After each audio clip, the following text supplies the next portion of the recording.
Imagine this. You're stuck in a situation that is not ideal. Maybe you're in a relationship that's not going well, a job that you hate, or a circumstance that is beyond your control. How would you act? If you're like most people, you would probably try your hardest to fix the situation.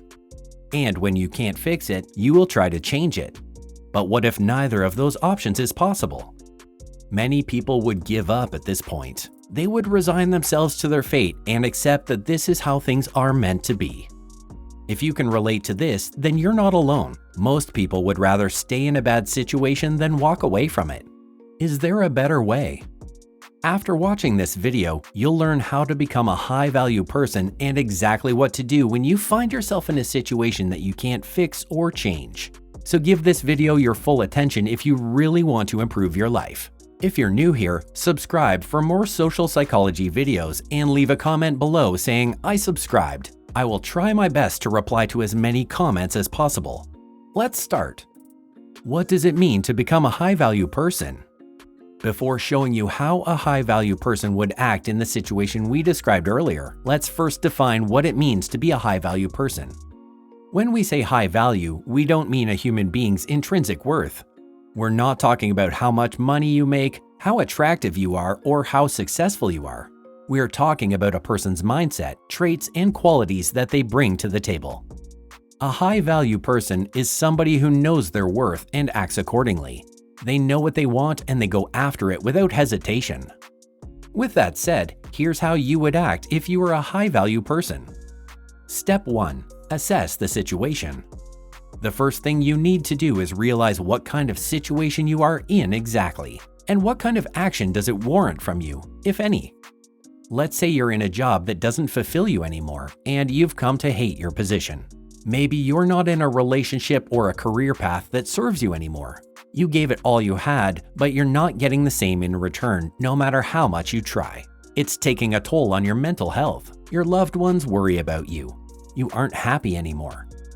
So in these situations, you really have to ask yourself, is it time? It can help to answer some of these following questions. Are you feeling disrespected in the situation you're in, despite being respectful throughout?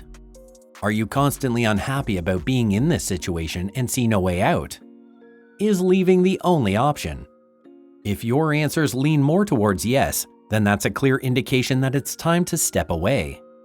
It's time to value yourself, your wants, and your needs.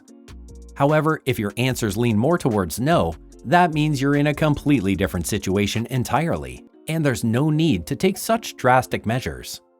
The key is to be aware of what's happening. Step 2. Don't let your emotions take over. To be a high-value person, you need to be in control of your emotions and not the other way around. Don't let how you feel dictate how you act. If you've been overly stressed out or upset or disappointed lately, here's what you should do. Take a moment. Instead of reacting, pay attention to your emotions and respond to them appropriately so you don't end up making any irrational decisions that are based entirely on your emotions. The speed at which you make a decision might also be impacted by emotional decision-making. Anger can foster impatience and rushed judgment. Similarly, when you're happy, you could make quick judgments without thinking through the repercussions as you ride the wave of your feelings of hope and assurance for the future. Second, take care of yourself. Sleep well, eat well. Insufficient amounts of sleep have proved to impede self-regulation, which means you may have less power over your emotional responses. In other words, sleep-deprived decision-makers are going to have less long-term memory space available for strategic options and decision-making. Similarly, we can think more clearly and be more vigilant with the help of a healthy, balanced diet. On the other hand, a poor diet can cause fatigue, impair judgment, and slow down reaction time. Third, find activities to do that you enjoy and include them in your daily routine, such as journaling and exercise. We can also use positive relationships to manage emotions by confiding in a trustworthy friend or loved one, which is why it's common to feel better after ranting with a friend. So maybe, before deciding to act on something, talk to someone about it first. Step 3. Having a different perspective. Sometimes all you need is a little perspective. It helps to think about the situation from another point of view, but it's not easy. So what should you do? To put your perspective-taking skills to the test, follow these steps. First, consider the situation you're in. What's the story about? Who's involved in it? What are your thoughts on it? What actions do you intend to take? Make an effort to comprehend the underlying cause of the conflict you're experiencing. Next, think of what's bothering you from the perspective of the person you're in conflict with. Spend a few minutes writing about the conflict from the perspective of the other person. Then, return to your original point of view. If you're able to change your perspective, it makes you a better communicator and increases your value as a person. Step 4. Stay true to yourself. It's not always easy, and it's not always clear what it means to be true to ourselves. It is not enough simply to do whatever we want. It is a matter of strength, courage, and balance. It's about honoring ourselves as much as we do others. And that can be a difficult combination at times because we aren't always in situations where we feel safe, accepted, and empowered. To do so, you must take responsibility for your reactions, respect your feelings, be honest with yourself, take bold decisions with patience, don't prioritize pleasing people, make time for yourself. Once you start practicing these points, you'll be heading towards a life of being true to yourself. Step 5. Asking yourself, does this serve me? There are many ways to pinpoint whether something isn't serving you anymore. Sometimes the strongest thing is just a gut feeling. Other ways to know are when it no longer brings you joy or meaning. For example, your career. If you don't enjoy what you do and it's not meaningful to you anymore, then you're ready to move on. Maybe it makes you feel bad about yourself.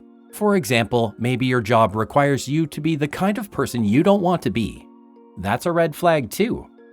And if it's something you dread doing or even begin to dream of a future without it, these are all strong indicators too, and it may be time to make some changes. Don't trap yourself in a life you don't want. So if you find yourself feeling this way about a situation you're in, you have your answer. Step 6. Take control of the situation. Most people hold the fatalistic belief that they are the result of their external circumstances. It relieves them of the burden of accountability. It relieves them of the burden of decision-making. It lets them sink into the silky, enticing numbness of settling. You are more powerful than you realize. You are braver than you think.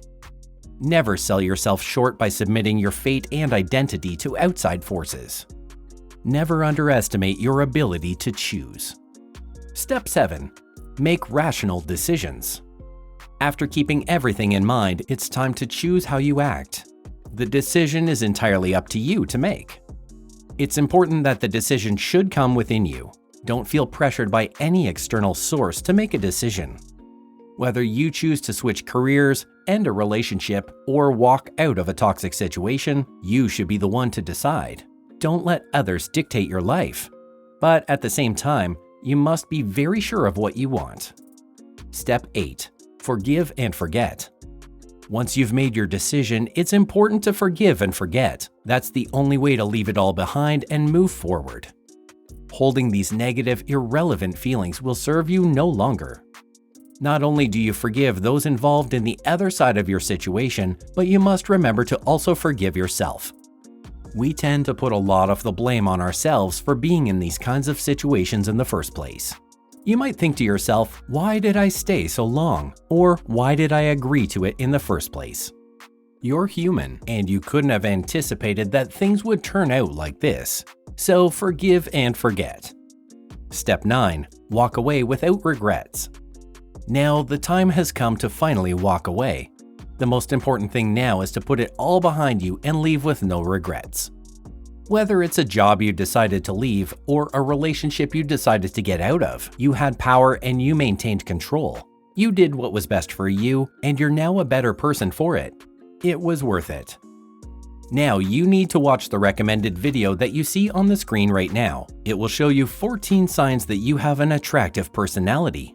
Make sure to watch it now. If you enjoyed this video, don't forget to subscribe. Thanks for watching.